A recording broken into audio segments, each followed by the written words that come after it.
श्री राम लखन धार्मिक लीला कमेटी के आप हमारे दर्शकों को बताएं सर। केसीएन न्यूज का बहुत बहुत धन्यवाद। आप मेरे पास आए, इसके लिए मैं आपका बहुत बहुत आभारी हूँ। और श्री राम लखन धार्मिक रामलीला कमेटी, जो कि स्कूल ब्लॉक डीडीए ग्राउंड, जो रामलीला मैदान के नाम से ही जाना जाता है, वहां पर आयोजन किया जाता है। और इसका आयोजन पिछले 50 वर्षों से लगातार किया जा रहा है।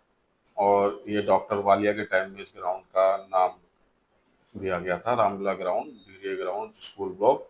जब से इसका आयोजन किया जा रहा है, अच्छा भव्य आयोजन किया जाता है, जिसमें सभी पूरे 10 दिन की रामलीला का मंचन किया जाता है। और दशहरे पर उससे बड़ा सांस्कृतिक कार्यक्रम पेश किया जाता है। और दशहरे के पुतलों का दहन किया जाता है, जिसमें रावण, कुंभकर्ण और मेघनाथ के पुतलों का दहन किया जाता है। करता रहता हूँ, बड़े बड़ी रामलीला होती है दिल्ली के अंदर, चाहे वो लाल किले के पास होती हो। मैं आपसे जानने की कोशिश करूंगा, जो उन रामलीला में मुझे देखने को मिला वो बॉम्बे से कलाकारों को बुलवाते हैं सर। क्या आपकी रामलीला में भी बॉम्बे से कलाकार आते हैं यहाँ पे अपने दृश्य दिखाने के लिए रामलीला का, या आपकी लोकल सोसाइटी के लोग होते हैं? नहीं, ऐसा तो नहीं है कि हमारी रामलीला में बॉम्बे से कलाकार आ रहे हैं, लेकिन फीमेल कलाकार, हम पेड कलाकार हैं, प्रोफेशनल कलाकार हैं। वो कलाकार हैं जिनको दिल्ली सरकार की तरफ से भी सम्मानित किया गया और आयोजन करने के मौके मिलते हैं। जो दिल्ली सरकार अपने प्रोग्राम कराती है, आपने देखा होगा, फ्री ऑफ कॉस्ट, हरियाली तीज के या होली के, जो सरकार प्रोवाइड कराती है सांस्कृतिक कार्यक्रम के लिए, वही लड़कियां हैं वो जो फीमेल एक्ट कर रही हैं सारी। और मेल एक्ट में हमारे जो आसपास के लोग हैं जुड़े हुए, स्कूल लोग, शकरपुर के ही लोकल लड़के हैं और जो पुराने हमारे संस्था से जुड़े हुए हैं, वो लोग एक्ट करते हैं। तो इस तरह से मिला जुला के टोटल मंचन हमारा किया जाता है। नमस्कार, केसीएन न्यूज में आपका बहुत बहुत स्वागत है। आज हम लक्ष्मीनगर विधानसभा से लोकप्रिय समाज सेवी अनिल गुप्ता जी से क्षेत्रीय मुद्दों पर सीधी बात करेंगे। अनिल सर, केसीएन न्यूज में आपका बहुत बहुत स्वागत है सर। सबसे पहले हमारे दर्शकों को बताएं, श्री राम लखन धार्मिक लीला कमेटी हमारे दर्शकों को बताएं सर। केसीएन न्यूज का बहुत बहुत धन्यवाद। आप मेरे पास आए, इसके लिए मैं आपका बहुत बहुत आभारी हूँ। और श्री राम लखन धार्मिक रामलीला कमेटी, जो कि स्कूल ब्लॉक डीडीए ग्राउंड, जो रामलीला मैदान के नाम से ही जाना जाता है, वहां पर आयोजन किया जाता है। और इसका आयोजन पिछले 50 वर्षों से लगातार किया जा रहा है। और ये डॉक्टर वालिया के टाइम में इस ग्राउंड का नाम दिया गया था, Ramlila ground, DDA ground, school block.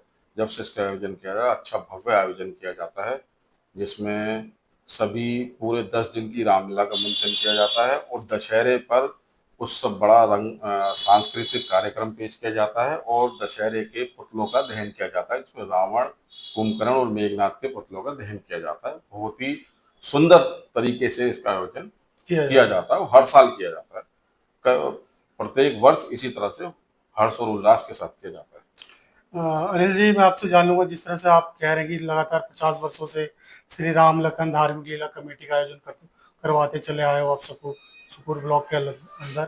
आपसे जानने की कोशिश करेंगे, आपसे पहले भी जो लोग रहे होंगे इसका आयोजन करवाते रहे होंगे, क्या वो आपके ही परिवार के लोग थे या सोसाइटी के लोग थे सब? नहीं नहीं, हमारे परिवार के लोग नहीं थे इसमें। शकरपुर मेन मार्केट के प्रधान है राजू चौधरी जी, चेयरमैन है चौधरी बलवीर सिंह जी, शकरपुर मेन मार्केट के ही हैं वो भी। उनकी रैकवाल डेयरी के नाम से डेयरी है शकरपुर मेन मार्केट में। और हमारे उप चेयरमैन हैं श्री रामकिशोर शर्मा जी, जो सादरा साउथ जोन के चेयरमैन हैं इस टाइम। वो हमारी रामला कमेटी के उप चेयरमैन है। और उप चेयरमैन पद पर ही मेरा भी नाम है, अनिल गुप्ता, और जो मैं इस रामलीला में है। इन 4 लोगों का हमारा विशेष योगदान रहता है इस रामलीला को कराने में प्रत्येक वर्ष। और बाकी भी बहुत सारे दानदाता हमारे साथ जो जुड़े हुए हैं, जो इस रामलीला कमेटी के लिए दान देते हैं, उनके सहयोग से ही ये रामलीला की जाती है। तो प्रत्येक वर्ष उनके सहयोग से ये कार्य होता है। बाकी राजू चौधरी जी का बहुत बड़ा योगदान है इसमें, जो शकरपुर मेन मार्केट के प्रधान है और हमारी रामलीला कमेटी के भी प्रधान है। और चौधरी बलवीर सिंह जी हमारी रामलीला कमेटी के चेयरमैन हैं। और रामकिशोर शर्मा जी हमारी रामलीला कमेटी के उप चेयरमैन हैं। और इसके अलावा जितने भी सामाजिक आदमी हैं और जो भी हमारे विधायक जी हैं, अभय वर्मा जी, उनका भी अच्छा योगदान मिलता है हमें समय समय पर। कोई किसी तरह की प्रशासनिक कोई दिक्कत आती है तो उनसे हमें हेल्प मिलती रहती है। सर, मैं दिल्ली के अंदर विजिट करता रहता हूँ, बड़े बड़ी रामलीला होती है दिल्ली के अंदर, चाहे वो लाल किले के पास होती हो। मैं आपसे जानने की कोशिश करूंगा, जो उन रामलीला में मुझे देखने को मिला वो बॉम्बे से कलाकारों को बुलवाते हैं सर। क्या आपकी रामलीला में भी बॉम्बे से कलाकार आते हैं यहाँ पे अपने दृश्य दिखाने के लिए रामलीला का, या आपकी लोकल सोसाइटी के लोग होते हैं? नहीं, ऐसा तो नहीं है कि हमारी रामलीला में बॉम्बे से कलाकार आ रहे हैं, लेकिन फीमेल कलाकार प्रोफेशनल कलाकार हैं।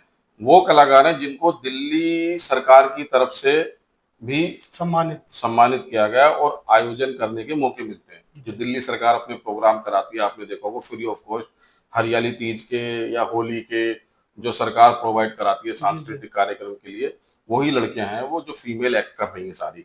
और मेल एक्ट में हमारे जो आसपास के लोग हैं जुड़े हुए, स्कूल लोग शकरपुर के ही लोकल लड़के हैं और जो पुराने हमारे संस्था से जुड़े हुए हैं वो लोग एक्ट करते हैं। तो इस तरह से मिला जुला के टोटल मंचन हमारा किया जाता है रामलीला का। वहीं आपसे ये भी जान लेंगे सर, जब दशहरा दहन होगा तो कितने फुट का रावण आप लोग आयोजन करते हैं?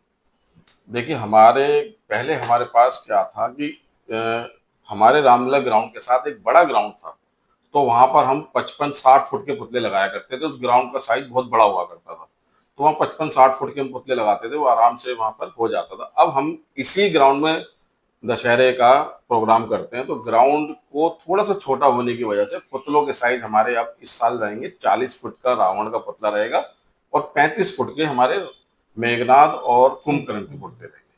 क्योंकि इस ग्राउंड में थोड़ी सी जगह की हमारे पास कमी है, इस कमी को देखते हुए थोड़ा सा साइज हमने उनका कम किया है। आसपास रिहायशी इलाका है और भारत गैस की एजेंसी भी है, सिलेंडर्स वगैरह भी वहां पर होते हैं, तो इन सब चीजों को देखते हुए थोड़ा सा पुतलों का साइज कम किया गया, लेकिन पुतलों को भव्य बनाया गया, बढ़िया अच्छा बनाया गया, जिससे लोगों को आकर्षक लगे और अच्छे लगे। तो सभी से अनुरोध है कि बड़ी से बड़ी संख्या में आए, सबका मोस्ट वेलकम, बहुत बहुत स्वागत है। बहुत बहुत आपका भी धन्यवाद सर, आपने समय निकाल के हमसे बात की। शुक्रिया, धन्यवाद सर आपका। Thank you. धन्यवाद।